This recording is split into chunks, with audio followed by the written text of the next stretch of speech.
First, unfold your spliced decorative motorized rail. Then make sure that the belt is straight and free of twists.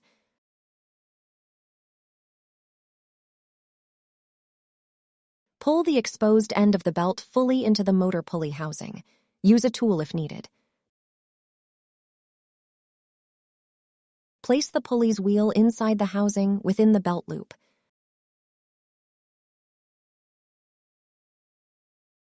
Place the motor pulley cover onto the housing. Secure the cover using the 4 included screws.